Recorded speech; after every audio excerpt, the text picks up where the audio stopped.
The ice-clogged waters of New York's East River reflected the flickering gaslights as a lone woman hurried across Williamsburg Bridge in 1885. Clad in a tattered black dress that smelled faintly of camphor, she might have been mistaken for a pauper, were it not for the $200,000 in railroad bonds hidden in her petticoats and the sharpened hatpin she clutched in her left hand. At 51, Henrietta Hetty Green was already the richest woman in America, with a fortune that would eclipse today's billionaires. Yet she lived like a fugitive, moving between cheap boarding houses under assumed names, eating 15-cent pies, and treating her son's leg injury with home remedies rather than pay a doctor. The financial world knew her as the Queen of Wall Street. The press called her something far crueler, the Witch of Wall Street.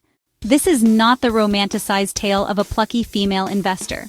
This is the true story of how a Quaker girl from New Bedford, Massachusetts, amassed a $3.8 billion fortune through ruthless strategies, crushed male rivals during the Panic of 1907 by hoarding cash when banks collapsed, invented modern corporate rating techniques still used by hedge funds, was demonized for behaviors celebrated in male tycoons, and why her revolutionary financial playbook was erased from history until now.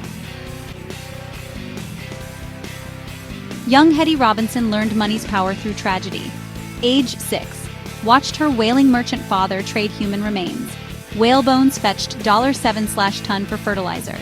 Age 13, kept the family account books, spotting a $1.20 overcharge on a salt shipment.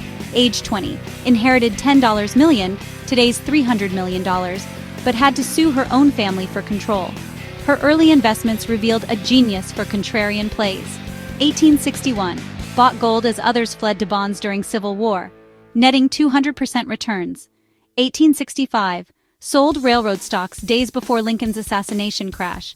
1867, married a wealthy Vermonter but kept her fortune separate, unheard of for women. Want to know Hetty's secret black ledger where she tracked every rival's weakness? Subscribe now. This explosive financial weapon drops at 100K likes.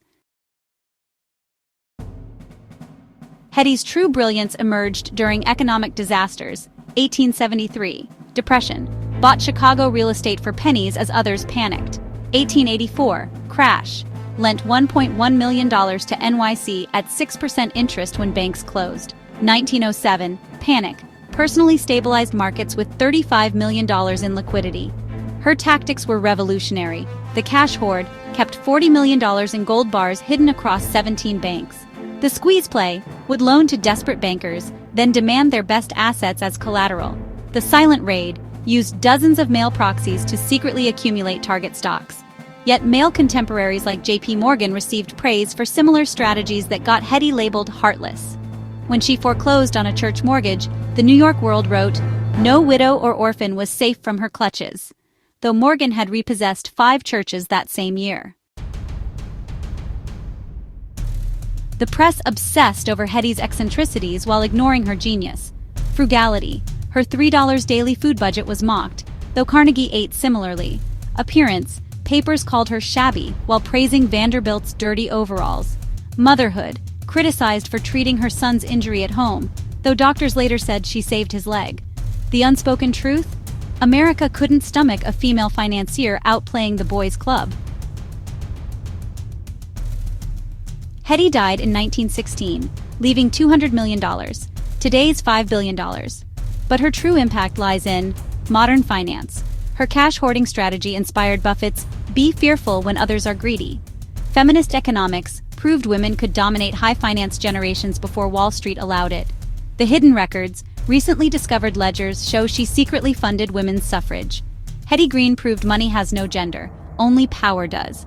If you believe her story deserves to be told, subscribe and turn on notifications.